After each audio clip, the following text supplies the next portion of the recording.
Olá, você que acompanha o Bahia Notícias nas redes sociais e também no próprio site. Sejam bem-vindos a mais uma edição do Projeto Prisma nesta segunda-feira, 28 de julho de 2025. Aqui ao meu lado, mais uma vez, o nosso editor de política, Maurício Leiro. Seja bem-vindo, Maurício. Obrigado pelo convite, Fernando. Sempre apostos para a gente tratar de política e sobre os temas da política estadual e também nacional. E o nosso entrevistado é o ex-prefeito de Salvador, ex-candidato ao governo da Bahia e vice-presidente do União Brasil, o ACM Neto, a quem eu agradeço a disponibilidade de bater esse papo conosco. Seja bem-vindo mais uma vez, Neto. Obrigado, Fernando. Cumprimentar você, a Maurício. Uma alegria participar mais uma vez aqui desse bate-papo no Projeto Prisma, ao lado de vocês. Neto, acho que a pergunta que a gente precisa começar nesse processo é: 2026 já está batendo na porta e a gente volta e meia ouve, principalmente de adversários, uma provocação sobre uma eventual candidatura ou não sua ao governo no próximo ano. Em que pé está efetivamente esse processo político-eleitoral de 2026 sob a perspectiva de ACM Neto? Primeiro que eles ficam mais agoniados do que eu, né? Significa dizer que estão bastante preocupados com a possibilidade de me enfrentarem ano que vem nas eleições para o governo do Estado. Olha, Fernando, acima de tudo é a vontade de Deus. Eu sou um homem de muita fé e acredito que tudo depende também da presença e dos desígnios dele. Agora, abaixo da vontade de Deus, a minha vontade, o meu desejo é ser candidato a governador. Eu não escondo isso de ninguém. Estou me preparando mais uma vez para essa caminhada. Não falta em mim disposição, coragem, vontade, confiança. Mais do que isso, eu sinto que hoje eu tenho uma responsabilidade para com os baianos. Em 2022, eu fui candidato a governador num processo natural, fiz 8 anos de prefeitura, saí com mais de 80% de aprovação, elegi o meu sucessor, Bruno Reis. Então, era natural que o próximo passo fosse construir uma candidatura ao governo do Estado. Naquela época, eles também ficavam dizendo: será que Neto é candidato? Será que vai mesmo? Será que não vai? E eu fui candidato, disputei eleição, tive quase metade dos votos do nosso Estado. Agora, eu me sinto mais preparado, eu me sinto, inclusive, mais amadurecido. A vida, ela ensina, e as derrotas, eu acho que ensinam mais até do que as vitórias. Em 2008, eu fui candidato a prefeito de Salvador, perdi a eleição para, em 2012, ganhar com muito mais experiência, bagagem e preparo. Eu acho que está acontecendo isso de novo. Eu perdi 22, mas estou muito confiante na construção de um projeto para 26. Não é um projeto pessoal, individual, não há vaidade minha. Eu quero contribuir para o grupo, para o Estado da Bahia. E aí, quando eu lhe digo que eu acho que a minha responsabilidade hoje é maior do que era em 22, porque nos últimos 4 anos as coisas pioraram no Estado. Jerônimo Rodrigues, na minha opinião, é sem dúvida o pior governador da história da Bahia. Os números, e nós vamos poder discutir isso ao longo do nosso bate-papo, estão aí para mostrar isso. Inclusive, a opinião popular, vista nas pesquisas, vista nas ruas. Então, eu sinto que há um chamado, há um dever meu, e eu não vou me furtar a esse compromisso. Claro que eu não estou ainda anunciando candidatura ao governo, primeiro porque não há necessidade. É uma coisa que eu acho que as pessoas naturalmente vão trabalhando na cabeça. Depois, porque a eleição só é no ano que vem. No meu horizonte, no meu planejamento, eu acho que a gente precisa chegar em março do ano que vem, que é o prazo de definição das filiações partidárias e do conjunto de arrumações partidárias com uma chapa definida. Candidatos a governador, as 2 vagas ao Senado e a vice. Diferente, inclusive, do que eu fiz em 2022, que eu acabei só anunciando a chapa na convenção. Então, eu acho que agora tem que ser em março de 2026, que seja uma chapa completa, de preferência já com uma decisão de candidatura à presidência da República também, ou seja, a gente vem aí com um pacote completo, com todas as vagas em disputa definidas e com uma clareza de objetivos e projetos. Eu estarei à disposição do meu grupo e dos baianos para mais uma vez disputar o governo, se essa for a vontade de Deus e das pessoas. A gente fala sobre alguns fatores que ainda estão pendentes nessa definição e o senhor comentou perfeitamente a situação envolvendo uma candidatura à presidência. Se a gente for fazer uma avaliação do que tivemos em 2022, isso impactou diretamente. Tivemos aquela conhecida polarização no nosso país e que ainda é presente em certa forma nos tempos atuais. Como é que o senhor tem analisado esse cenário nacional? O que é que ainda precisa decantar nesse processo? Uma candidatura ali mais central para você trazer um palanque político também de um candidato a presidente para a Bahia. As possibilidades, por exemplo, do bolsonarismo, ter um candidato, isso impacta diretamente também. Como é que você tem analisado esse processo nacional, extraindo o processo aqui para o nosso estado? Eu vejo, Maurício, com muito mais otimismo do que eu via em 2022. É claro que uma derrota como aquela, e nós já conversamos aqui no Prisma outra vez, ela não se explica por um fator só. É um conjunto de fatores. Só que eu não tenho dúvida que se eu precisasse destacar o mais relevante de todos, aquele que sozinho teve o maior papel de contribuição para a derrota de 22, foi o jogo nacional. Aquela disputa entre Lula e Bolsonaro, eu fiquei ali no meio, né, da luta do rochedo com o mar. Bom, quando eu olho o 26, eu vejo esse cenário muito mais favorável. Por quê? Primeiro, porque Lula não é mais o mesmo. Lula continua sendo um líder popular, que tem força política, que influencia no voto. Eu não sou ignorante e nem vou querer enganar ninguém para dizer diferente disso. Só que o poder de influência de Lula diminuiu muito. O Lula 3 é bem diferente do que foi o Lula 1 e o Lula 2. E as pessoas, de certa forma, estão frustradas porque esperavam muito mais. A cerveja e a picanha, eu acho que simbolizavam uma série de sonhos dos brasileiros que não estão acontecendo. Então, esse é o primeiro ponto. O segundo ponto é que a política nacional, em 2022, ela não foi apenas polarizada, ela foi polarizada e radicalizada. E a presença de Lula e Bolsonaro, pelas figuras que eles representam em si, contribuíam para essa radicalização. E quem tinha uma posição como eu, que não estava exatamente num extremo ou em outro, acabava sendo pouco ouvido. Não houve ressonância para isso. Agora, o que é que muda? Eu não sei se Lula vai ser candidato, mas acredito que sim. Imagino que sim.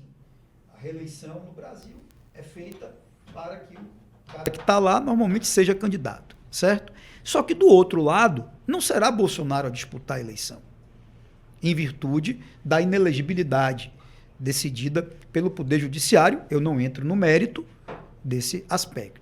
Bom, Neto, significa dizer que Bolsonaro não vai ter peso na eleição? Não, vai ter peso. Bolsonaro, sem dúvida alguma, será individualmente o líder político com maior capital no enfrentamento ao PT. Ponto. E não interessa sequer a condição dele, se ele vai estar condenado ou não, se ele vai estar preso ou solto. Ele vai ter isso. Ele construiu isso. Mas não vai ser ele a disputar a eleição contra Lula. O que muda a configuração dessa disputa? Ele preso, o impacto seria maior? Eu não tenho como avaliar isso, Maurício. Eu acho que aí trazendo um paralelo para Lula. Eu não tenho bola de cristal, é difícil avaliar isso, tá certo? Como também eu não vou fazer juízo nenhum a respeito de algo que ainda está sendo examinado no judiciário, tá certo? Eu vejo aí que existem muitos exageros de lado a lado, às vezes as coisas se perdendo, e eu lamento profundamente em relação a isso, né? Inclusive, quando a gente olha, né, às vezes o judiciário saindo do seu papel e alcançando atividades que são da política, às vezes o executivo saindo do seu papel e subrogando coisas que são do legislativo, o legislativo também chamando para si coisas que deveriam ser do executivo. Então há uma disfunção. Mas para fechar a questão, eu penso que o cenário de 26, e eu estou trabalhando para isso e quero contribuir nesse sentido, ele vai ser um cenário de uma disputa de forças políticas que devem se unir nacionalmente para enfrentar o PT. para mostrar que é possível ter um projeto melhor para o Brasil que não o projeto de Lula, do Lula 3. Que é possível romper com essa radicalização, com essa polarização. Eu espero, inclusive, que o candidato no campo que vá do centro à direita, ele seja um candidato que fure bolhas. Que fure bolhas. Eu tenho dito isso. Eu acho que o candidato do campo político contra Lula, ele precisa conversar, inclusive, com eleitores de Lula, que votaram no 13 em 2022, mas não por Lula. Votaram no 13 porque rejeitavam o governo anterior. É preciso conversar com essas pessoas. Quem decidiu a eleição em 22 não foi a esquerda, não foi o PT. Quem decidiu a eleição foi a rejeição ao governo anterior. Só que essas pessoas hoje estão frustradas, não se sentem representadas por Lula. Não é por outro motivo que as pesquisas mostram que mais de 60% da população não deseja a reeleição do presidente, não quer que ele sequer seja candidato à reeleição. Então eu vejo aí um horizonte muito mais promissor para as eleições de 2026 nesse contexto nacional do que foi a eleição de 2022. A gente lida para 2026 com um cenário econômico também diverso. 2022 a gente estava ainda passando pelo processo da pandemia e economia, o bolso é uma das coisas que mais conta para o eleitor. O senhor citou a questão da picanha e da cerveja, que é algo que ficou muito simbolizado pela própria fala do Lula lá em 2022, mas em 2026 a gente chega com um país que até tem gerado emprego, mas essa renda não está sendo distribuída porque a gente continua vendo os preços caros, a gasolina segue cara, você vai no mercado, você não consegue comprar nada, você vai com R$100, você compra quase nada. E aí a gente tem agora um episódio em que envolve os Estados Unidos, o tarifaço do Donald Trump, meio que sequestrando uma pauta política para um ambiente econômico. Isso, de alguma forma, atrapalha os desejos do grupo político que o senhor está representando, que é a centro-direita, já que um dos motivos que o Donald Trump usa para o tarifaço é exatamente o espaço para que haja a questão de Bolsonaro e a extrema-direita aqui no Brasil? Vamos separar as coisas, Fernando. A pergunta ela é importante, mas ela precisa ser vista sob dois aspectos.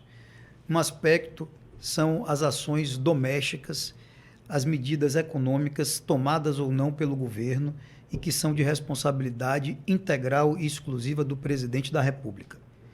Quando Lula, em 2022, venceu as eleições, eu, particularmente, como adversário político do PT, achava que eu, no meu campo de oposição, iria enfrentar momentos super complicados para o nosso horizonte político, porque eu acreditava, e estava errado, que o presidente teria a capacidade de construir uma agenda diferente da que ele vem realizando.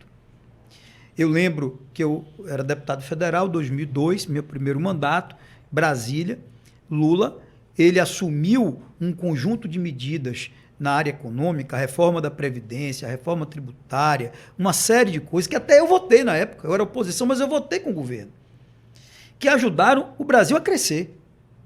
Eu não estou aqui só para ficar tirando pedra, não. Lula teve méritos em 2002, no seu primeiro mandato. 2003, bom, na verdade. Né? 2003. Quando eu digo 2 é porque a eleição foi em 2002. A partir de 2003. Ele teve méritos. Agora eu digo, não, esse cara vai ganhar a eleição, ele vai aproveitar reformas que foram feitas no governo de Temer, no governo de Bolsonaro, vai aproveitar que o mundo está saindo da pandemia e tem um caminho de expansão do crescimento e vai fazer o que precisa ser feito. Só que não aconteceu. Ao contrário. Então, as reformas estruturantes que o Brasil precisa e vai ter que enfrentar, Lula não tratou. Não tratou. E não adianta a gente enganar as pessoas. As pessoas, porque como é que vai ficar falando antes de eleição em fazer reforma de Previdência, em fazer reforma do Estado, em discutir os fundos de financiamento no Brasil inteiro, as isenções fiscais que são dadas de bilhões e bilhões de reais. Mas se a gente não discutir tudo isso, a conta pública não fecha.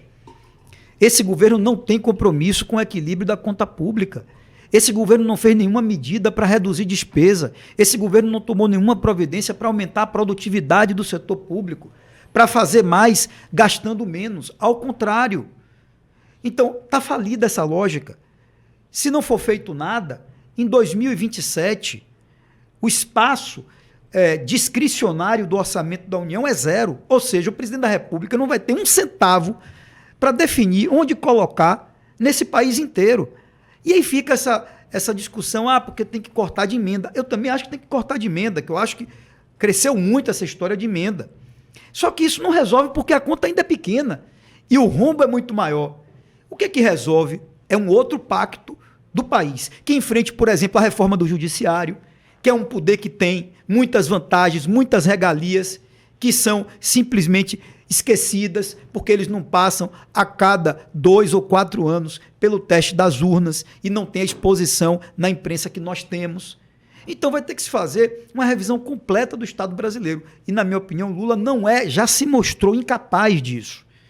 Eu receio que Lula venha novamente a se eleger para um 4º mandato, porque a gente viu o que aconteceu com o Dilma II. Com o Dilma II. E o Brasil está caminhando nessa mesma direção. Bom, então, eu quero dizer com isso que as questões internas, o dever de casa na área econômica não foi feito pelo governo. Ponto. E isso não há desculpa nem justificativa. Aí vamos ao tarifaço, que eu condeno, aliás, condenei desde o primeiro dia. Vocês, inclusive, no Bahia Notícias, publicaram as minhas declarações já há 2 ou 3 semanas, quando eu estava no interior, em Casa Nova. Eu condeno o tarifaço. Acho que ninguém pode aceitar que um país imponha uma tarifa de 50%, como fez os Estados Unidos ao Brasil. Nós precisamos reagir de cabeça erguida, defendendo a nossa soberania, sem baixar a cabeça, com altivez, e eu acho que isso une todos os brasileiros de bom senso. Se outros defendem, eu não me incluo dentro deles. Agora, há aí, e eu quero observar isso, há aí uma outra deficiência de Lula. Outra deficiência. Qual é, Neto? Lula não tem mais essa visão global e essa capacidade de articulação com o mundo que ele teve no passado. Lula não é mais o mesmo líder político que era no passado. Antes, muito respeitado, onde ele sentava era a voz ouvida, e agora não. Se os Estados Unidos têm Trump como presidente, goste ou não de Trump, ache ele correto ou não, e eu não estou entrando aqui nesse mérito. Agora, ele foi o presidente eleito lá, Lula é o presidente eleito aqui, então eles precisam dialogar. Tem que ser um caminho do diálogo, da negociação, do entendimento. É tanto que, quando fica essa loucura, quem é o culpado, quem é isso, quem é aquilo, eu digo, gente, não adianta ficar, não. O presidente do Brasil é Lula. Pelo menos até o dia 31 de dezembro de 2026, ele é o presidente. Acabou. Então, quem tem que falar pelo país, quem tem que negociar, quem tem que dialogar é ele. E ele precisa ter essa capacidade que não está tendo. E talvez, se ele tivesse adotado outras posturas, a situação não tivesse chegado aonde chegou. O que não justifica, de jeito nenhum, a decisão tomada pelo governo norte-americano de impor essa tarifa de 50%. Que eu espero que até o dia 1º, né, todo mundo que está envolvido tome juízo e evite que isso ocorra, porque vai ser uma penalização terrível. A nossa briga política interna, doméstica, ela não pode atrapalhar as empresas, ela não pode atrapalhar os empregos, ela não pode atrapalhar a economia do Brasil. E é por isso que eu fico muito preocupado quando eu vejo muita gente fazendo papagaiada para cá e para lá, dos dois lados, da direita e da esquerda, querendo transformar isso num embate político, antecipar 2026 e desconsiderar que é a vida de muitas pessoas e o emprego que depende dessa solução. A gente espera mesmo que isso se pacifique. Eu queria tentar traduzir, que você trouxesse uma percepção também sobre o extrato dessa movimentação dos Estados Unidos. a gente, de certa forma, vê um bloco de oposição, uma parcela dela, os bolsonaristas mais propriamente, ligados também ali a Eduardo Bolsonaro, até o próprio ex-presidente Jair Messias Bolsonaro, falando de forma positiva com relação a esse tarifaço, pedindo medidas pelo governo brasileiro, pela justiça brasileira, que se revise e revisite também um processo contra o ex-presidente. Como a oposição, como esse bloco ali que tem suas divergências também, deve encarar esse processo a partir de agora? É isolar o bolsonarismo nesse processo? Pensando em 2026 também, qual a medida de quem não é bolsonarista pode tomar e adotar, pensando que o discurso seja um pouco mais unificado e a gente não fique sofrendo desses dois lados também? Eu acho que quem é brasileiro, independente de ser petista, bolsonarista, lulista, o que for, Bahia, Vitória, o que for, quem é brasileiro precisa defender o bom senso. Precisa defender uma saída diplomática para o problema e precisa defender que o Brasil seja representado com altivez, com respeito e que a gente não tenha que pagar o preço dessa tarifa de 50% que vai comprometer muitos setores importantes da atividade econômica. Então, na minha opinião, é preciso blindar o assunto da disputa política. Né? Nós todos somos políticos que estamos envolvidos no processo, mas não dá, gente, porque são milhares de empregos que estão em jogo. São milhares de famílias que podem perder inteiramente seu salário se essa tarifa prosperar, porque negócios vão fechar e atividades vão deixar de existir. Portanto, eu acho que é preciso blindar e afastar inteiramente a briga política local. Deixa a briga política para a eleição de 26, para o debate no Congresso Nacional, para as ruas do Brasil. E esse assunto, na minha opinião, tem que ser tratado pela diplomacia, pelo entendimento e por uma saída que faça o Brasil não pagar a conta dos 50% do tarifaço. Saindo um pouco da cena nacional, internacional, vamos voltar aqui para a Bahia, que a gente até... Eu pautei Gabriel Lopes para perguntar no 2 de julho se a grande pauta da oposição em 2026 aqui no estado vai ser a segurança pública. A gente teve a divulgação recente do Anuário da Segurança Pública, que traz a Bahia com números ainda extremamente alarmantes. Esses dados, inclusive, funcionam como uma bola que chega quicando para a oposição chutar para o gol. É assim que você analisa a questão da violência enquanto um tema para o processo político eleitoral. Longe de mim estar comparando, estar fazendo comparação com o atacante no pênalti para fazer um gol, tá, gente? Essa referência foi uma referência indireta aqui. Mas a segurança pública é o grande tema a ser discutido no processo político eleitoral da Bahia em 2026? Bom, Fernando, eu até pegando aí essa alusão ao futebol, nessa partida eu preferia sequer estar no estádio. Por que eu estou dizendo isso? Para a gente é muito desagradável ter que, toda semana, nas nossas redes sociais, estar falando sobre segurança pública. Fica pesado até para a gente mesmo, porque são episódios graves que dizem respeito à vida de pessoas, muitas vezes à morte de pessoas, certo? Agora, que eu não posso deixar de falar. Então, essa não é uma pauta que me agrade, essa não é uma pauta que me traga nenhuma felicidade estar abordando, mas eu, como cidadão, e é claro também como um político de oposição, tenho o dever e a obrigação de ser o porta-voz de milhões de baianos que estão vivendo hoje com medo. E não são palavras, isso não é um discurso, isso são os fatos. Fatos que vocês acabam revelando aqui no Bahia Notícias, e sei que também não fazem isso com alegria nem com gosto, ninguém faz isso, né? Ninguém gosta de ficar vivendo do sangue dos outros. Mas por que a gente coloca essas coisas? Né? Semana passada tinha aquele influenciador que fez um vídeo falando das motos que foram roubadas, certo? Pô, o cara estava ali já numa situação que não aguentava mais. E todo mundo teve que dar. E todo mundo teve que fazer a cobertura disso.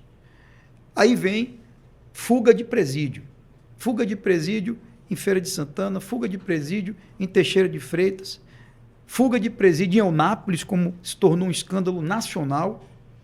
Aí depois você tem escândalo em cela de presídio na Bahia, com uísque de quase R$1.000.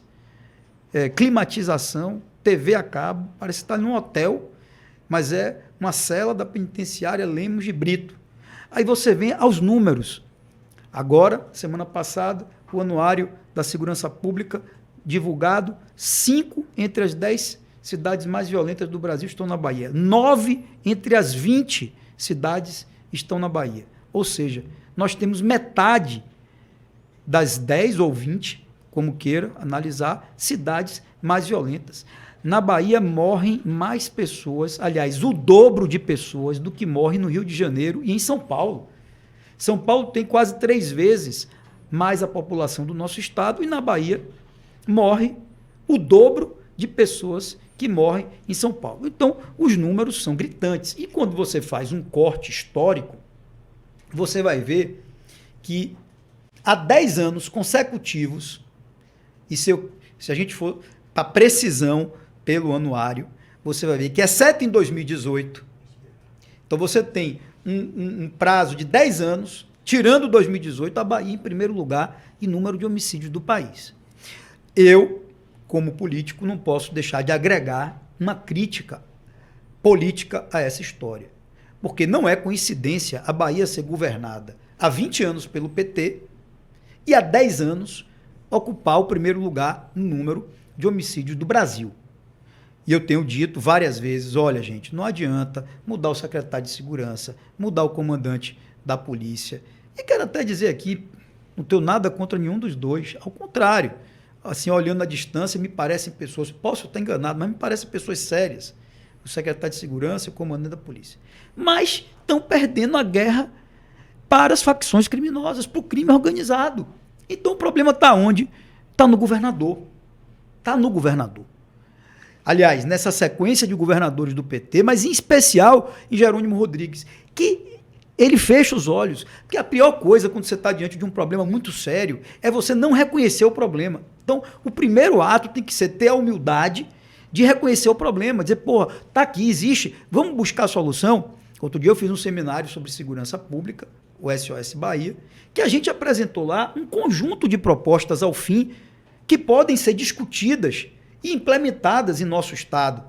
Quando a gente vê a situação dos presídios que eu acabei de citar, pelo amor de Deus, a Bahia podia ter presídios de segurança máxima que bloqueassem a comunicação com o mundo externo, que impedisse entrada de celular, que impedisse junção de faccionados, certo? Que, a depender dos casos, tivesse coragem de cortar a visita íntima para o bandido, porque tem bandido que merece. Não são todos. Não vamos generalizar. O ideal para o sistema prisional é que ele ressocialize. Mas tem gente que não tem jeito. Ou você vai tratar na linha dura, ou então não vai ter solução. Aí quando você olha a estrutura da polícia, nós temos hoje na Bahia um número de policiais inferior ao que tínhamos há 20 anos atrás. A população cresceu e a facção criminosa chegou, e aí? E por que que você vai ao estado de Goiás e não tem facção criminosa e ela está aqui na Bahia? Porque lá ela é combatida. Porque lá a polícia não pega só o sujeito que está na ponta dando tiro e tomando tiro ou entregando droga e tal. Não. Ele vai à cabeça. Ele segue o rastro do dinheiro. Ele pega o líder da facção e ele bota atrás das grades, de verdade. Aí o cara fica com medo. No que o cara fica com medo, não vai para lá. Vem para onde? Vem para Bahia. Pô, não é possível. A gente vai para o interior do estado, mais da metade dos municípios não tem delegacia e não tem delegado. As viaturas estão paradas, sem combustível, ou é o prefeito que tem que bancar o combustível da viatura e às vezes botar um terceirizado para poder ajudar ali na estrutura da polícia. Não tem jeito. Segurança pública só resolve priorizando, chamando a responsabilidade, liderando o processo, colocando energia para dentro, e isso tudo depende da postura do governador. Eu tenho certeza que mais da metade dos problemas se resolve com a mudança de postura do governador, do chefe do executivo.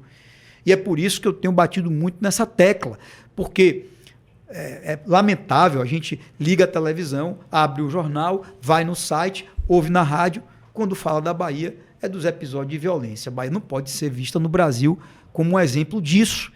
E eu penso que, no fim do dia, tudo tem a ver com a vida das pessoas que não está sendo respeitada pelo governador Jerônimo Rodrigues. Neto, se fala bastante sobre a intensidade das suas críticas e, de certa forma, ao que parece, a gente interpreta dessa forma, algumas pessoas foram destacadas até para rebater essas críticas vinculadas ao governo, fazer um contraponto ali às críticas que você faz também. São propostas que são colocadas, mas eu queria entender um pouquinho melhor como é que funciona esse processo de acirramento um pouco maior nas críticas. O tom vai aumentar cada vez mais, até 2026 essa tem sido a tendência também. Como é que tem sido utilizada a estratégia nesse movimento? Ô Maurício, primeiro eu já tenho uma vida pública aí, são 46 anos praticamente de vida pública, porque desde que eu nasci, posso dizer assim. Eu gosto de separar o pessoal, eu não vou no pessoal, eu não tenho nada pessoal contra nenhum deles, nem contra Jerônimo, nem contra Wagner, nem contra Rui, tá certo? Então, o meu debate é institucional, é administrativo, eu faço uma crítica política dura, pesada, mas sempre leal, decente, correta. Eu não invento, não vou para fake news, eu não pego para ficar fazendo montagem de vídeo, acusando uma pessoa de fazer uma coisa que ela não fez. Esse tipo de jogo comigo não vai, não cola. Ao contrário, muitas vezes, quando chega alguma coisa para a gente, eu peço que filtre, que avalie, que seja criterioso no julgamento, porque eu sou vítima de muita montagem que tem por aí, e agora com inteligência artificial, então nem se fala, e eu sou a favor do jogo limpo. Eu entrei na política no jogo limpo, eu ganhei 2 eleições para prefeito, aqui governei 8 anos em Salvador no jogo limpo, e é assim que eu pretendo fazer como candidato a governador, preservando as pessoas, mas sendo duro, sim, em relação aos temas da Bahia. Principalmente para chamar atenção que depois de 20 anos de PT no poder, a gente tem que fazer uma reflexão, porque 20 anos é uma geração. Minha filha mais velha tem 18. Ela não sabe, e a turma dela, né, eles não sabem o que é um governo da Bahia que não seja o do PT. Bom, a pergunta que fica é, será que somente eles, e nós estamos falando de 3 quadros, né, Rui, Wagner e Jerônimo, será que somente eles são capazes de trabalhar pela Bahia e pelos baianos? Será que não tem ninguém nesse estado imenso, de tantas milhões de pessoas, em vários partidos políticos? E eu não estou dizendo que sou eu não estou me colocando exclusivamente nesse lugar, não. Mas será que não tem ninguém que possa fazer melhor do que eles estão fazendo? E aí tem uma coisa que é bacana da democracia, que é a possibilidade de alternância de poder. Eu acompanhei, mesmo ainda novo, acompanhei o período que o meu grupo político estava no poder. Acompanhei ele ser derrotado e estou há quase 20 anos militando na oposição. É importante isso. Por quê? Porque você se renova, se reoxigena, você traz novos compromissos. Porque mesmo os meus adversários são obrigados a reconhecer que quando a gente chegou aqui em 2012 em Salvador, a gente mudou muita coisa na cidade. Eu trouxe muita gente para a cena política, para o trabalho administrativo, que não existia nesse processo. Eu acho que a Bahia precisa disso agora, de um ciclo novo, depois de 20 anos. E eu não estou aqui para jogar pedra em tudo que aconteceu, mas estou para dizer o seguinte, é possível fazer muito melhor. E eu acho que esse sentimento de mudança hoje ele é crescente nas pessoas. Principalmente, e aí eu fecho dizendo o seguinte, quando a gente olha a segurança pública já comentada, a Bahia é primeiro lugar em violência do Brasil. A saúde é o drama da fila da regulação, conhecida como fila da morte. A educação pública Bahia nos últimos lugares em qualidade de ensino do país. Quando você vai para a questão do emprego, a Bahia é primeiro lugar em número de desempregados do Brasil. Para a pobreza, a Bahia tem o maior número de pessoas vivendo abaixo da linha de pobreza de todo esse país. Quando a gente vai para o interior, muitos lugares que vivem principalmente no semiárido, por conta da seca, muita gente não tem nem perspectiva. Você vai para muitos municípios, só tem 3 fontes de renda. É a prefeitura, é a Previdência, tá certo? E é o Bolsa Família. E acabou. E não tem mais nada. E as pessoas não estão... Quer dizer, eu digo, os governantes não estão pensando em como mudar a vida daquelas pessoas. Então, observe, eu não me acho dono da verdade, nem melhor do que ninguém. Só que, nesse momento, eu me coloco na condição de um dos líderes de oposição que tem provocado esse debate e que quer gerar essa reflexão nos baianos.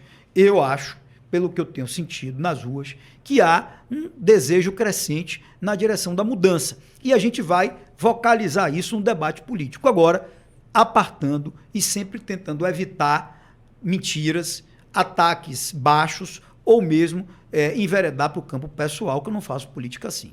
O Maurício trouxe essa informação e a gente tem visto, principalmente ex-aliados do senhor, pessoas que já estiveram ao seu lado, sendo escalados para rebater essas críticas. E aí a gente tem visto, pós 2022 também, uma série de aliados trocarem de lado. A gente viu o PP, logo depois da eleição, alguns deputados estaduais, quase todos, já migraram para a bancada de governo. Aí depois a gente lida com o PDT, tem o Solidariedade, que também militou com o senhor em 2022 e que já está com o governo. Então a gente tem uma série de partidos políticos, de grupos políticos que marcharam com o senhor em 2022 e que atualmente estão ao lado de Jerônimo Rodrigues. Isso gera, inclusive, uma crítica da oposição, do governo, indicando que o senhor alija os aliados e, por conta disso, eles acabam migrando para o governo. O que realmente aconteceu nesse processo de migração de lideranças do seu lado para o lado do governo? Vamos lá, Fernando. Primeiro, você pode ver que essas mudanças de lideranças políticas são coisas que acontecem na vida política com muita ocorrência. Na campanha passada, de 22, a principal mudança que aconteceu na Bahia foi o apoio de João Leão, que era vice-governador de Rui Costa, que nos apoiou e trouxe o progressista para nos apoiar. Né? Também de Marcelo Nilo, que foi presidente da Assembleia por tantos anos e hoje é um dos mais duros e mais ferrenhos críticos à política do governo do Estado.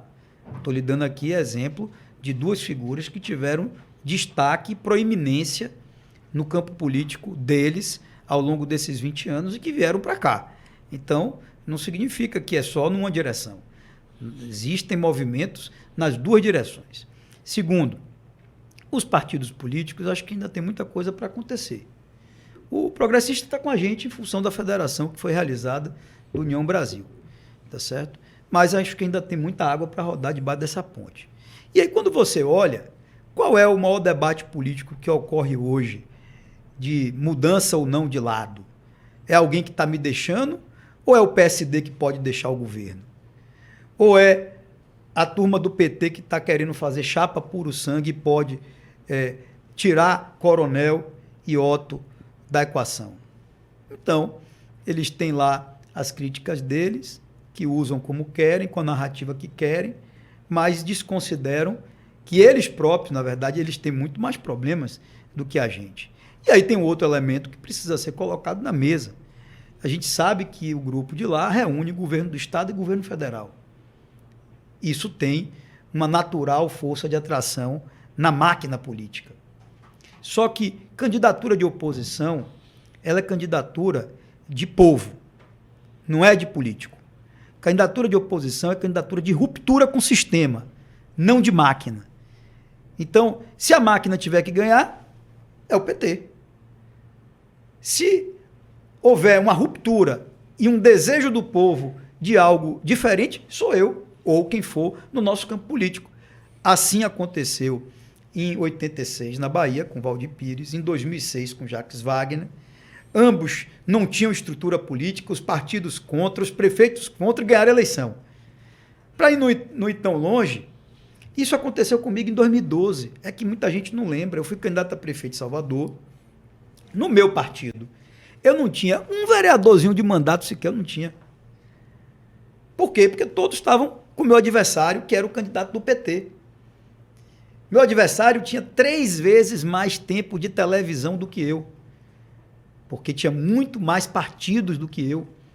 E eu ganhei eleição. Por que eu ganhei eleição ali, sem governo do Estado, sem governo federal, sem coisa alguma? Porque o povo quis. Então, a oposição só vai ganhar em 2026 se o povo quiser. se houver um sentimento de mudança maior do que o de continuidade. Se a eleição ela for determinada pela máquina, aí é claro, a eleição é do governo. Não há mistério nisso. E mais uma última observação que eu acho importante. Eu fazendo uma autorreflexão e um julgamento dos nossos erros cometidos em 22, e é bom você ter a capacidade de olhar para trás, ver no que você errou e tentar corrigir. Observe, uma das coisas que a gente errou foi ter tido 13 partidos políticos. A gente começou a inventar candidato aqui e acolá, pessoas que não tinham densidade eleitoral. Hoje, o meu desejo é montar uma equação com 5, talvez 6 partidos políticos, e está tudo certo. E está tudo certo. Existe uma base de partida nossa, de construção, que é a nossa, vamos chamar, fortaleza, que é o que me importa tentar organizar. Quem são, Neto? União e PP, que é a federação, PSDB, Republicanos e PL. Essa daqui, esses 5 partidos, são a nossa base de partida. Se esses 5 partidos estiverem juntos em torno de uma única candidatura, esse candidato já vai ter mais tempo de televisão do que o PT. Esse candidato já vai ter mais estrutura eleitoral do que o PT em termos de recursos eleitorais, etc. Tá bom aqui, para que eu vou ter 13?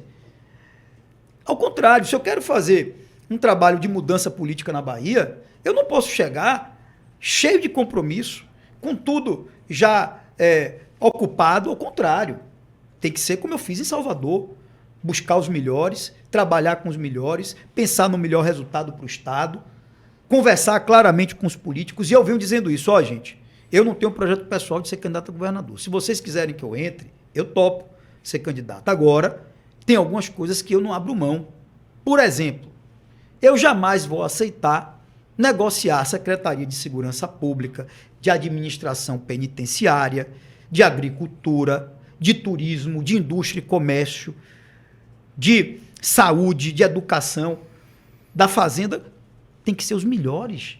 Os partidos vão ter os seus espaços, tem áreas que podem ser discutidas, mas tem áreas que são vitais para a Bahia e que vão ter que ser ocupadas pelos melhores.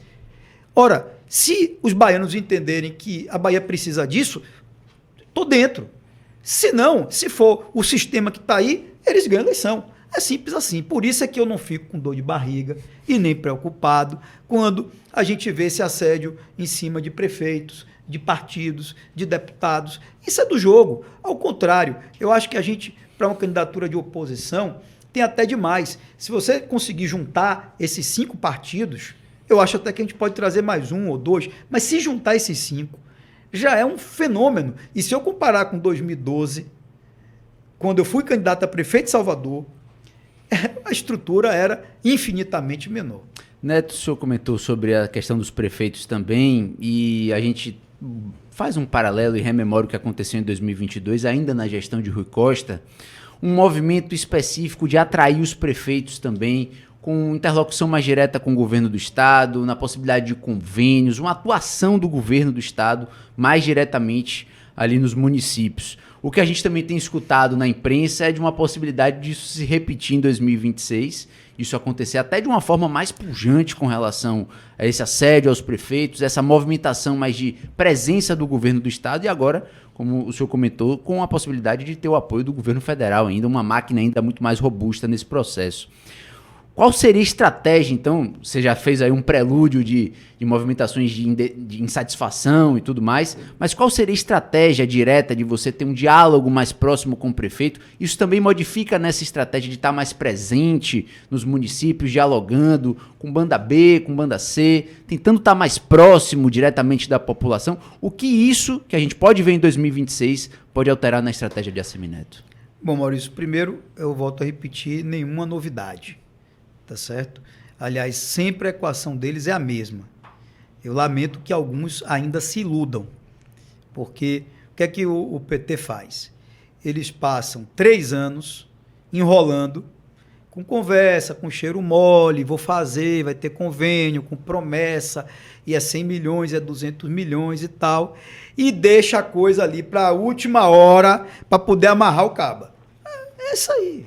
não trabalha 4 anos com o prefeito, tá certo?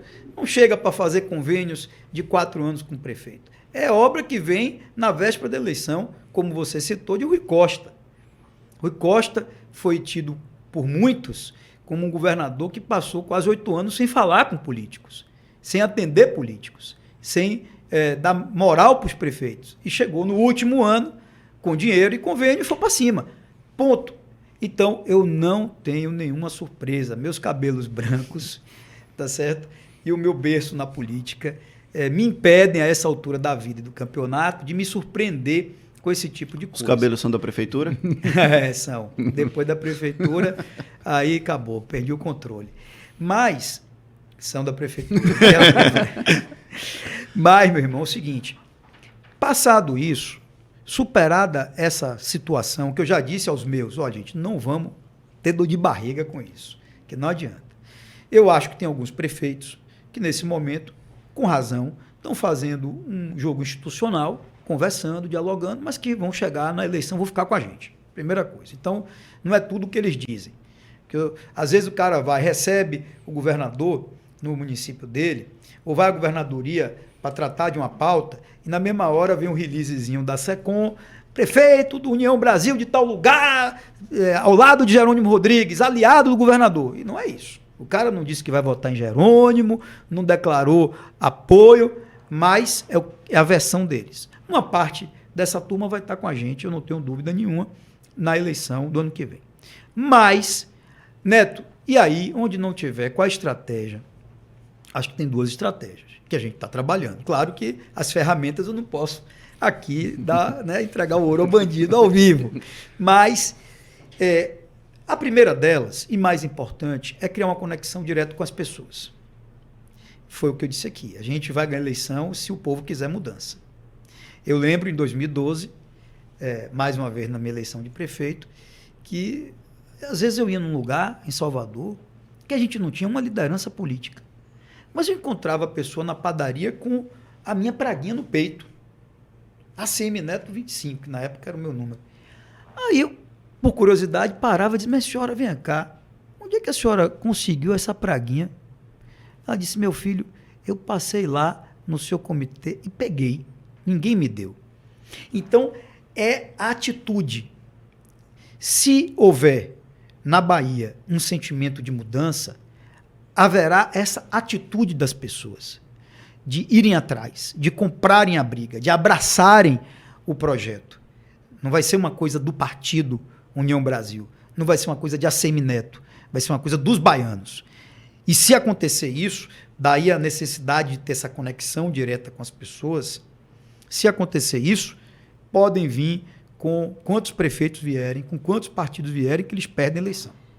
A outra coisa, aí já no campo da política, é óbvio que em todo município nós temos mais de um grupo político.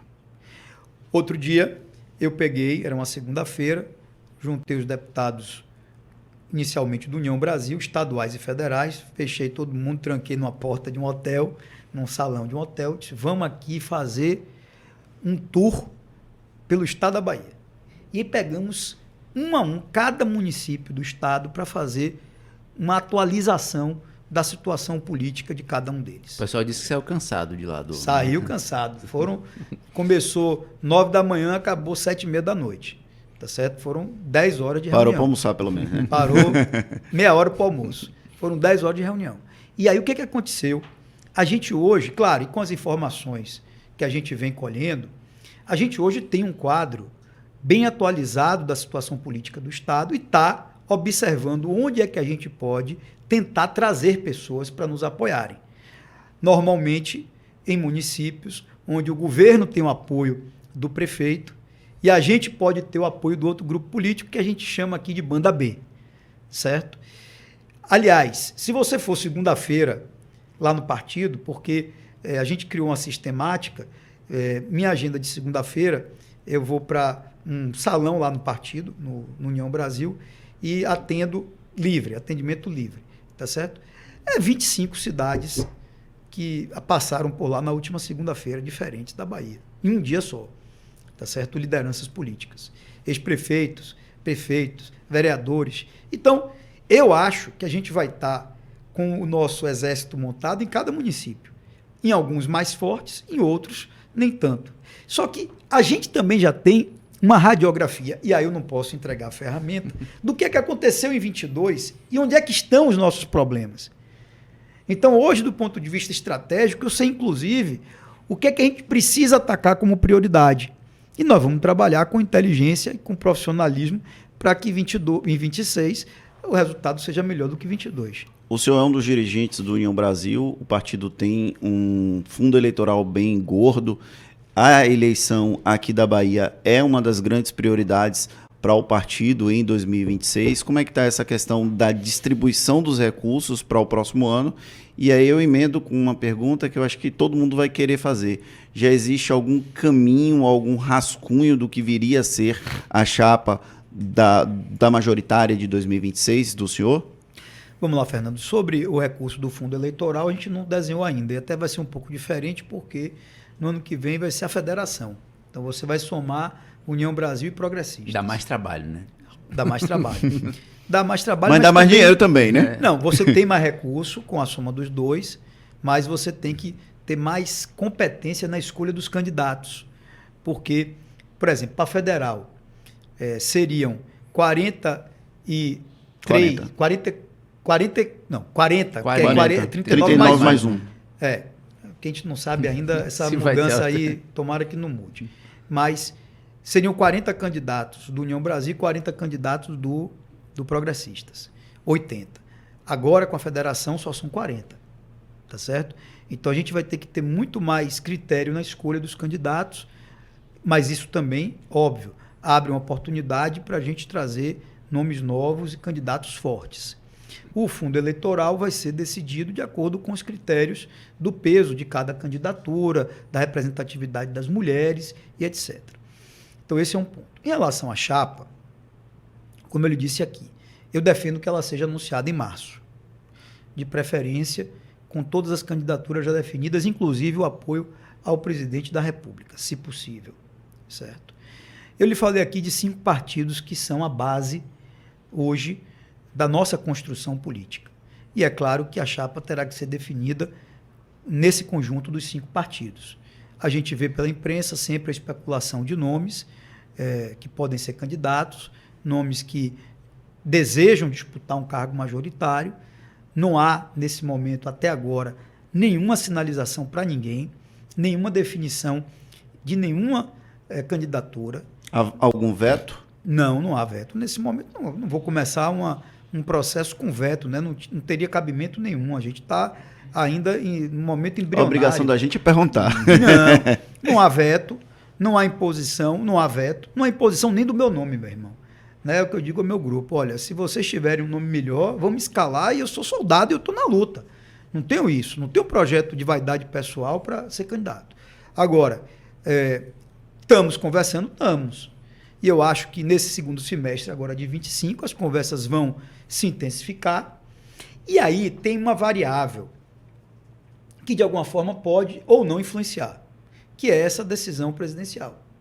A gente não sabe quando o nosso campo político vai se organizar para presidente da República. De repente, vai que há uma antecipação disso a nível nacional, pode ser até que desdobre também uma antecipação a nível local. Não desconsidero. Mas, a priori, a agenda prevê ali o mês de março. Por falar em ser escalado, o senhor tem sido escalado em algumas especulações para possível composição numa chapa presidencial também. Se fala bastante, né, de integrar um nome ali, uma cabeça de chapa vindo com Tarcísio do Republicanos, tendo um nome do União Brasil, o nome do senhor é bem comentado também. Pessoalmente, é um desejo, significaria algo ou traria algum benefício caso o grupo falasse assim, não, Neto pode ser um bom nome para comprar uma chapa presidencial, vamos reorganizar aqui na Bahia. Como é que fica a Semineto dividido nessas duas possibilidades também? Tem sido citado nacionalmente um nome, a liderança de oposição aqui na Bahia. Como é que está a cabeça nesse momento? Não, vamos lá, Maurício. Claro que eu fico lisonjeado e feliz de ver meu nome especulado, principalmente na imprensa nacional, com a possibilidade de ser candidato a vice. Mas confesso a você que isso não me divide, nem minha atenção, nem meu pensamento, porque eu não cogito essa hipótese. O meu projeto está na Bahia. O meu desejo é contribuir com o meu Estado, se possível, como candidato a governador. Eu sei que é cedo para você dizer, eu descarto qualquer outra possibilidade. Mas hoje, eu não penso em nenhuma outra possibilidade. Eu não penso na possibilidade de ser candidato ao Senado, a deputado, nem a vice. O que eu penso hoje é na possibilidade de ser candidato a governador do Estado. Se não der para ser candidato a governador do Estado, eu vou ser cabo eleitoral. Hoje é o que está na minha cabeça. Então, eu não trabalho retirando cenários, mas eu trabalho avaliando o que está presente hoje. O que está presente hoje é a hipótese de construir, mais uma vez, uma candidatura ao governo do Estado da Bahia. Em relação ao jogo presidencial, é bom destacar que a União Brasil, meu partido, tem hoje um pré-candidato que é Ronaldo Caiado, que inclusive foi lançado aqui na Bahia, depois esteve comigo em Horolândia, é meu amigo, um cara que eu confio, um grande gestor, um grande líder político e seria um excelente presidente da República. Neto, com isso, está dizendo que a União Brasil já decidiu? Não. Nós estamos colocando o nome de Caiado, o cara está tendo a liberdade de se movimentar. Agora, eu acho que existe aí um senso de todos nós de compromisso e responsabilidade de tentar construir uma ampla frente que vá do centro à direita e que, de preferência, junte todo mundo no primeiro turno. É o que eu desejo. Certo? Existem outros nomes que são colocados, que são especulados nesse processo. Governador do Paraná, Ratinho Júnior, governador de São Paulo, Tarcísio, a senadora Tereza Cristina e outros. Romeu Zema, de Minas Gerais. Ninguém fala mais de Eduardo Leite, né? Também, né? Tá no PSD. Eu acho que Eduardo não está nesse jogo, não. Acho que ele não está nesse jogo. Enfim, existem muitos nomes que são especulados, às vezes especula-se o nome de Michele Bolsonaro. Enfim, existem muitos nomes especulados. E agora, o que a União Brasil tem? Tem o nome de Ronaldo Caiado. Qual é o nosso trabalho nesse momento? É em torno de Ronaldo Caiado. Vai ser possível a gente confluir lá na frente para uma candidatura única de um nome que junte todo mundo? Não sei, é o que eu torço que aconteça e vou trabalhar para acontecer. Agora, evidentemente, eu não me vejo nesse lugar de disputar uma chapa, nesse momento, uma candidatura nacional. Eu acho que eu contribuo mais com o Brasil, discutindo a Bahia e trabalhando na Bahia. Não sei se você entendeu. Sim. Né? Mesmo não só com a Bahia, mas com o Brasil. Então, eu acho que eu contribuo mais hoje aqui. Seja como candidato a governador, se acontecer isso, ou como cabo eleitoral, se não acontecer. O PL é um dos partidos que o senhor colocou como uma das bases desse processo político de 2026. Em 2022, o PL teve uma candidatura de João Roma ao governo da Bahia, que acabou até estremecendo laços muito fortes que o senhor tinha com o João Roma, que foi um aliado, foi chefe de gabinete do senhor, foi candidato a deputado federal com o seu apoio. Para 2026, essas rusgas já foram superadas e o PL teria uma participação importante nessa chapa, na composição da chapa majoritária para o próximo ano? Eu coloquei, Fernando, o PL como um dos 5 partidos que eu considero essenciais na construção desse projeto. É claro que eu não posso falar pelo PL, que é presidido na Bahia por João Roma e que é presidido nacionalmente por Valdemar. Só quem pode falar pelo PL é o próprio PL. Mas nós temos dialogado, temos conversado, eu tenho conversado com o João, de vez em quando a gente tem se encontrado, tem falado por telefone. Eu acho que os problemas de 22 foram superados, pelo menos da minha parte, sim, foram superados. E eu gosto de citar, né? Eu conheço o João, a gente se conhece desde 1997 para 98. 98. Certo? Nós estamos falando aí juventude do PFL. 27 anos. Nos conhecemos há 27 anos. Desses 27 anos, nós passamos separados, distantes, 2 anos e pouco. Então, se você for comparar, 10% do nosso tempo foi com algum tipo de ruído e problema. O resto, 90%, foi com muita amizade e muita relação.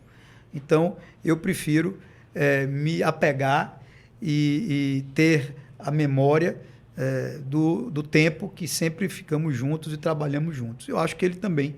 E é por isso que a gente tem conversado sobre a política, construímos uma reaproximação e temos tratado sobre os desafios futuros do Estado e do país. Agora, como compor chapa, se vai ser com a cabeça de um, se vai ser com o Senado do outro, aí é uma coisa que a gente não tratou. Nós não entramos ainda nesse tipo de discussão. Nem ele comigo, nem eu com ele, nem ele com ninguém, nem eu com ninguém. Então é uma discussão que não está acontecendo nesse momento. O prefeito Bruno, com a experiência que já tem, com a sabedoria que já tem, ele gosta de dizer uma coisa no nosso círculo interno de amigos e políticos. Ele diz o seguinte: olha, gente, é preciso ter a consciência que a chapa tem que ser com os melhores para ganhar a eleição. Então não pode ter preferência pessoal, não pode ter imposição, não pode ter veto. Tem que ser com os melhores para ganhar a eleição. E é isso o que vai me pautar. Seja numa decisão minha de disputar o governo ou não, eu vou trabalhar para que os candidatos, os 4 candidatos à majoritária no nosso campo político na Bahia, sejam escalados de acordo com a força eleitoral e com o potencial para ganhar as eleições. E é claro que o PL vai estar sentado nessa mesa decidindo junto. Dentro do PL, de certa forma, não sendo o PL, mas tendo o espírito, está o bolsonarismo. Qual o impacto disso aqui na Bahia? A gente sabe de uma avaliação um pouco mais negativa que se tem do ex-presidente Jair Messias Bolsonaro aqui no nosso estado. Como trazer o apoio do PL, fazer esse movimento, integrar uma chapa, sem muitas vezes ter o fantasma de Bolsonaro ali? Tendo a noção e o compromisso maior do enfrentamento com o PT e da necessidade de mudar a política da Bahia e do Brasil. Porque é óbvio que eu não penso igual e não concordo com tudo o que alguns integrantes do PL pensam e defendem. E nem eles concordam e são obrigados a pensar 100% como eu. E eu acho que isso não impede que a gente dialogue, isso não impede que eu converse com pessoas que estão militando, como os deputados estaduais, os deputados federais, como os dirigentes do PL. Eu acho que existe um compromisso maior em relação ao PT, ao enfrentamento ao PT, a mudança da Bahia, a mudança do Brasil. Eu penso assim. Por outro lado, o eleitor, né, que a gente tem que entender que o eleitor ele não está nesse círculo político, não acompanha os bastidores. Mas, na minha cabeça, o eleitor sabe distinguir claramente quem é quem, tá certo? Qual é o posicionamento de cada um. Se tem uma coisa da qual eu me orgulho, é a vida inteira ter mantido a minha coerência. Eu nunca mudei de partido, só tenho uma filiação partidária na minha vida toda. Comecei no PFL Jovem, estou até hoje como dirigente do União Brasil, só um partido. Eu nunca me entreguei. Você veja, tem pessoas, falamos aqui há pouco, e é natural da política, eu não estou julgando, pelo amor de Deus. Mas tem pessoas que hoje estão aqui, amanhã estão ali, que no passado eram aliados nossos, depois foram apoiar o PT. Eu nunca fiz isso. Eu nunca me entreguei aqui ao PT. Podia ter feito. Por pragmatismo político, podia ter feito. Nunca fiz. Mantive a minha posição. Eu lembro que em 2012, quando eu disputei a eleição para prefeito, muita gente dizia: mas você está doido, você é líder do Democratas na Câmara, faz oposição a Lula, você não vai se eleger prefeito em Salvador? Nunca. Eu digo, gente, se eu tiver que mudar minhas convicções, eu prefiro deixar a política. Eu não tenho a menor condição de ir para uma campanha para fazer um discurso se eu não consigo me olhar no espelho e fazer esse discurso para mim mesmo. Então, eu não vou mudar as minhas convicções, as minhas posições, elas são claras, as pessoas conhecem e reconhecem, ponto. Agora, há uma necessidade de uma aliança, na minha opinião, de todas as oposições ao PT, pensando na Bahia e no Brasil, e eu acho que isso é o que move hoje o diálogo nosso com o PL. Em dezembro de 2024, a Polícia Federal deflagrou a Operação Overclean e os adversários do senhor passaram a citar o senhor enquanto um potencial pessoa próxima aos investigados do Overclean. É uma operação que, inclusive, já teve outras fases, atingindo outros partidos políticos e figuras de outras agremiações políticas. Como o senhor responde a essas críticas dos adversários que tentam colar a Operação Overclean ao grupo político do senhor e à figura de Assemineto? Quem deu a resposta foi Jerônimo Rodrigues, quando foi perguntado sobre a operação que afastou 2 prefeitos da sua base política e um ex-prefeito do PT que era assessor dele, do gabinete dele.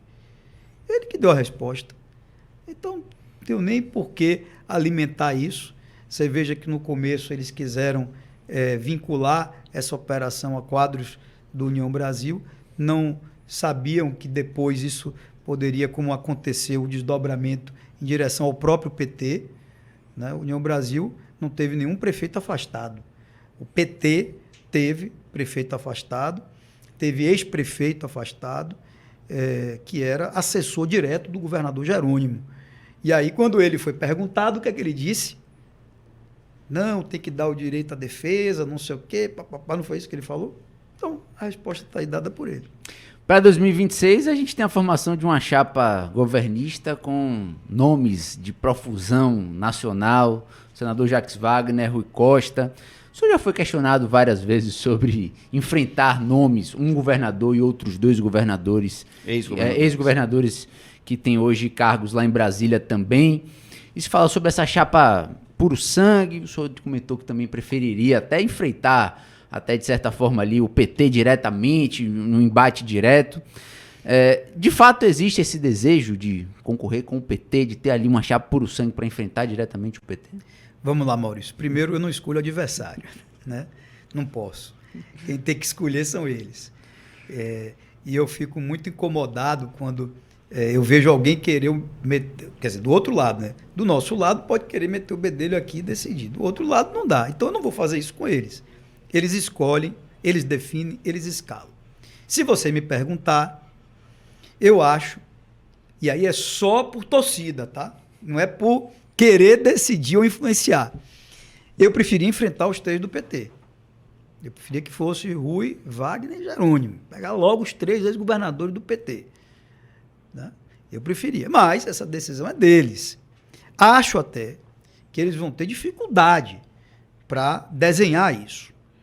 Porque a gente está vendo uma reação do PSD, com razão, senador Otto Alencar, que é um homem que tem uma história, que tem serviços prestados para a Bahia, não é meu aliado hoje, mas eu não posso deixar de reconhecer isso. É um senador respeitado, é um homem público que já foi presidente da Assembleia, já foi secretário de Estado, conselheiro do tribunal, governador, senador, vice-governador, já foi tudo.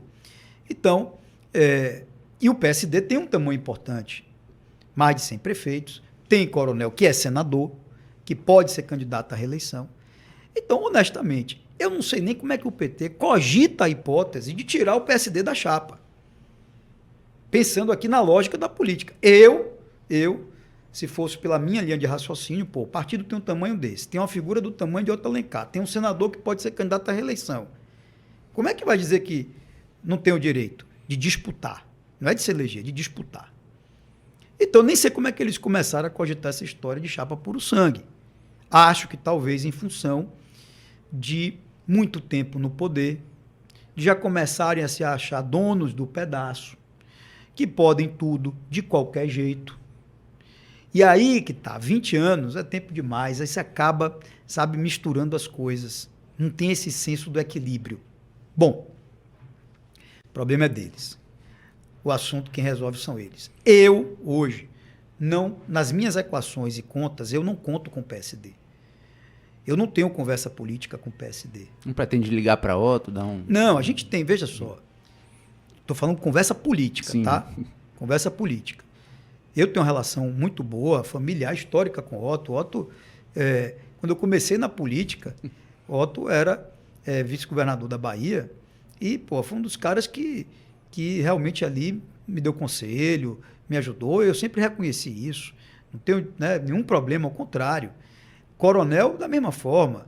Coronel, até a gente tem uma relação pessoal, com a família, social, o que não significa dizer nada de política. Repito, não tem conversa política. Se tivesse, eu diria, não tem conversa política. Ah, Neto, pode ter? Depende. O PSD, por exemplo, se o PSD, como é que aconteceu com o PP em 22? Primeiro o PP decidiu romper e depois eu sentei. Vocês lembram disso? Sim. Março de 22. Com o PSD, seria da mesma forma, se fosse para acontecer. É aquela história do futebol, né? Hoje em dia existe uma regra que você não convida um técnico com outro ainda no cargo. Tá certo? Então, primeiro você tira o cara para depois chamar outro. Pronto. Eu não vou abrir conversa política com o PSD por especulação. Se eles decidirem, em algum momento e por qualquer motivo, romper com o PT e quiserem conversar, é claro que eu vou estar aberto ao diálogo e à conversa. Só que não é uma realidade de hoje. E eu não posso depender disso. Eu não posso montar a minha equação esperando que isso aconteça, porque eles estão na base do governo há muito tempo. Então, eu quero organizar um projeto de oposição que seja forte e competitivo para vencer, se for o caso, a chapa puro sangue dos três, do PT, se for o caso, PT com PSD, a gente tem que estar preparado para vencer. Agora, é óbvio, se você for para a lógica da política, essa chapa puro sangue, eu acho que é uma loucura, mas tomara que aconteça, porque pelo que Otto tem sinalizado, eu acho que ele não vai topar isso. Né?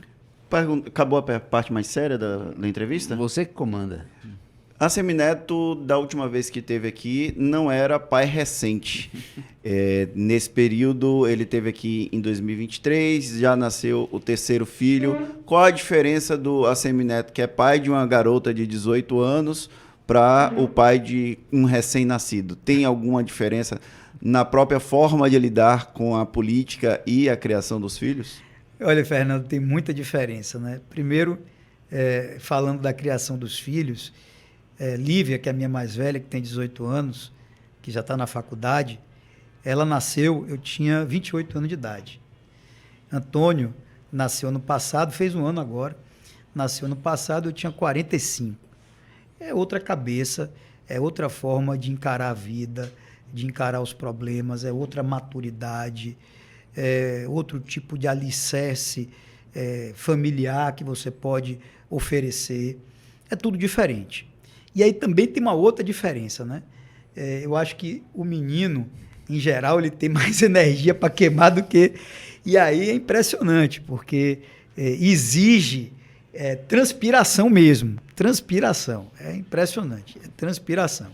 Ele parar quieto ali para assistir uma televisão, para fazer uma coisinha, por 3 minutos não para. Então você tem que estar para cima e para baixo, mesmo agitado, enfim. E eu procurei, como sempre fiz na vida, inclusive me orgulho muito disso, com Lívia e Marcela, eu procurei ajustar a minha rotina para participar disso, pelo menos enquanto eu posso um pouco. Eu sei que se eu for candidato a governador, infelizmente, vai ficar cada vez mais difícil, né? Mas eu mudei a minha rotina para acordar ainda mais cedo e ter o primeiro momentinho ali do dia com ele, né? Vivendo com ele, tentar sempre que possível ir em casa, passar às vezes 45 minutos, 40 minutos na hora do almoço para ficar com ele. Aí de noite já fica complicado, porque eu chego sempre em casa tarde, já está dormindo, não consigo ver. Mas é uma emoção enorme e para mim tem sido assim uma coisa que me revigora. É uma terapia. Às vezes você está com o mundo desabando em sua cabeça, você chega em casa e aí tá ali ele com aquele sorriso e aí vem, abraça, porque as meninas hoje já têm a vida delas, né? Então, Lívia com 18, Marcela com 15, 14, quase 15, já tem a vida delas. Não posso ficar querendo que a rotina delas seja em função da minha. A gente sempre procura ajustar. Eu, como sempre, tive guarda compartilhada, metade do tempo delas é comigo, mas eu não posso ficar polindo ou tolindo, né, a agenda delas. A dele não, é uma agenda que é nossa ainda, pela idade.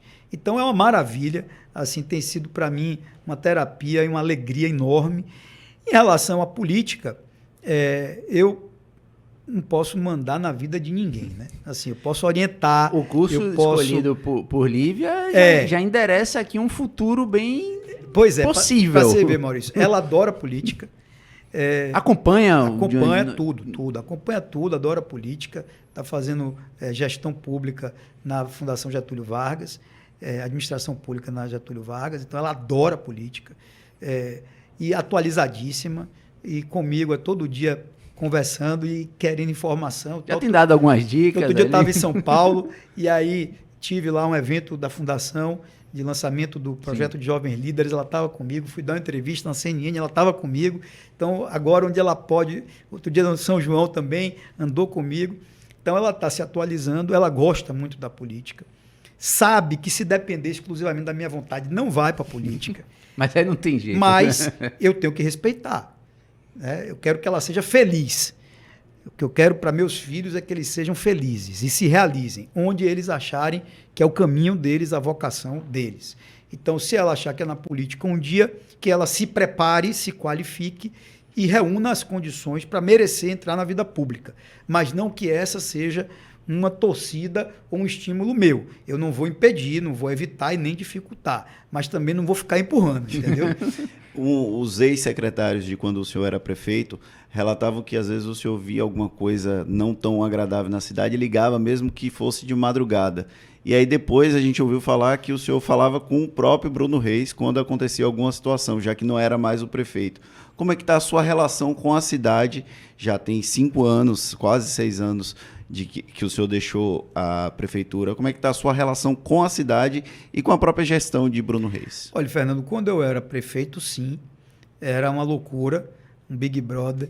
Às vezes, inclusive, porque na época, em determinado momento, eu era solteiro, né? E às vezes eu ia para alguma festa assim e tal, voltava mais tarde da balada, mas ia trabalhar no outro dia, 7 horas da manhã, 7h30. Só que quando eu via alguma coisa, mesmo que fosse de madrugada, eu pegava o telefone na mesma hora, olha, a iluminação, o lixo, o buraco e tal.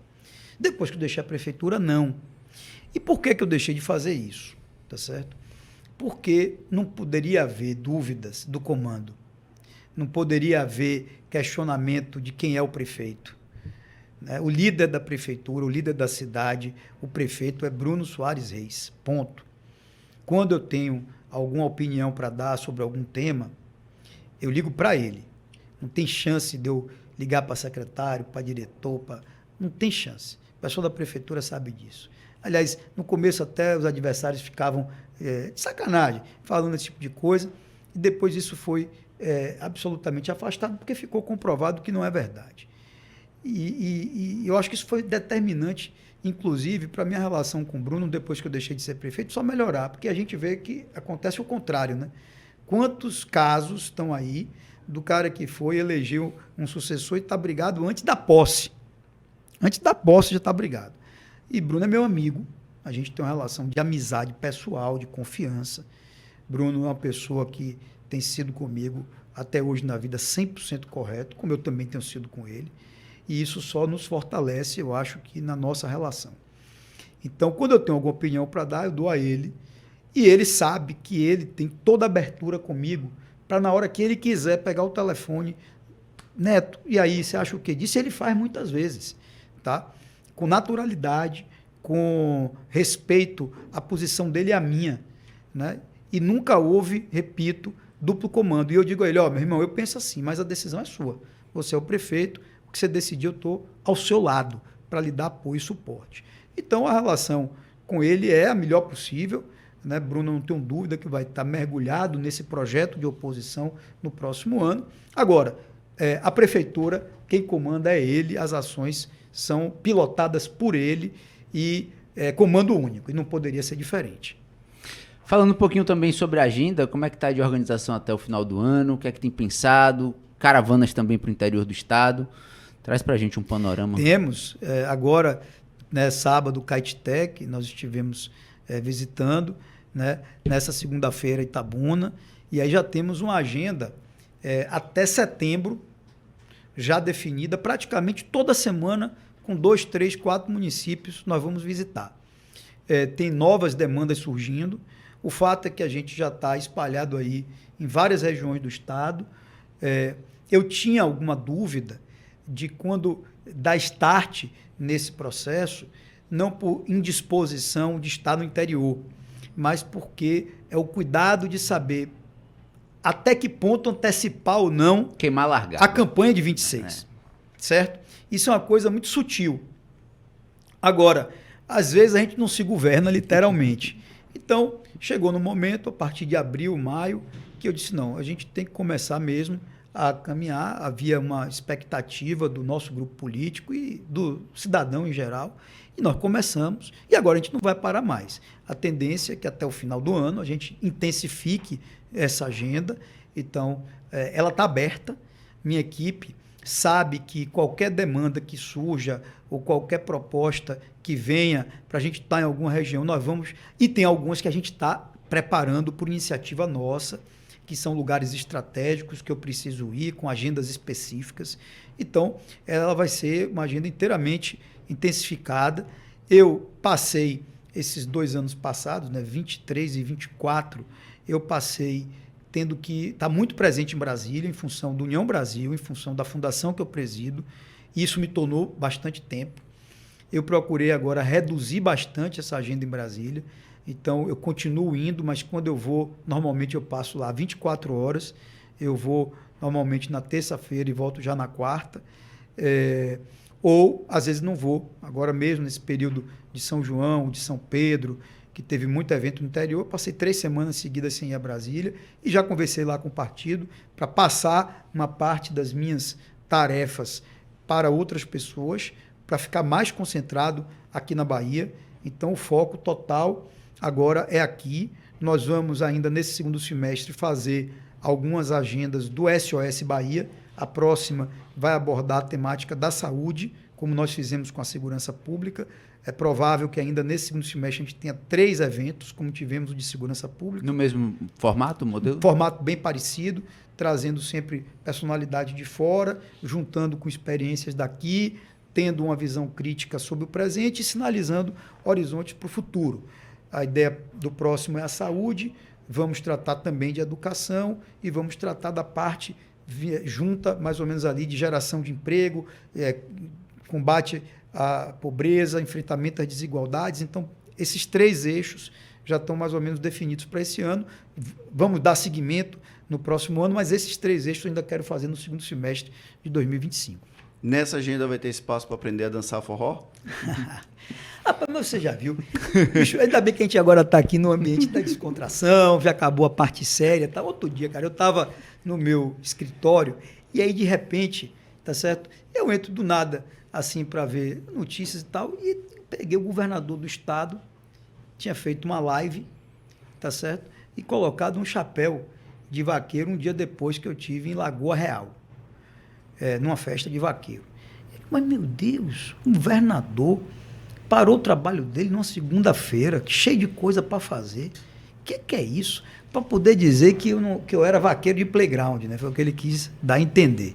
Aí, como se não fosse o bastante, outro dia está o governador numa coletiva. Pô. Imagine quantos problemas ele tem que abordar, quantos assuntos importantes para a Bahia. E aí ele vai dizer que estava acompanhando minhas viagens pelo interior e que eu estava dançando forró e que dançava mal. Aí eu digo, porra, ele virou fiscal de dança de forró. Pô. Não é possível. Não é possível. Fiscal de chapéu de vaqueiro e fiscal de dança de forró. Eu estou aqui descontraindo porque eu também levo isso na brincadeira, mas faz parte da nossa agenda na Bahia, não é uma novidade. Aliás, eu gosto de dançar forró e não danço mal, não. Eu até vou dizer, porque o governador disse que era para gente, que ele ia arranjar uma aula de forró para mim, certo? Eu já disse a ele, não tem problema, ele se matricula numa aula de como governar a Bahia, eu me matriculo numa aula de como dançar forró e depois a gente faz o teste para ver quem é melhor. Bom, pessoal, o Projeto Prisma vai ficando por aqui. Eu queria agradecer primeiro a Maurício Leiro por estar conosco aqui mais uma vez. Muito obrigado pelo convite, sempre apostos. E agradecer ao ex-prefeito de Salvador, ACM Neto, pelo papo descontraído, pela forma tão agradável que a gente abordou temas importantes para a Bahia, para o Brasil e até para o mundo, né? Que dessa vez a gente falou até de Donald Trump. Muito obrigado, Neto. Valeu, obrigado, gente, um abração. Obrigado, adorei participar. Lembrando que em até 24 horas esse episódio entra nas principais plataformas de streaming. A produção de hoje foi de Gabriel Lopes e a operação de áudio e vídeo foi de Igor Barreto e Tito Ferreira. Um grande abraço e até a próxima.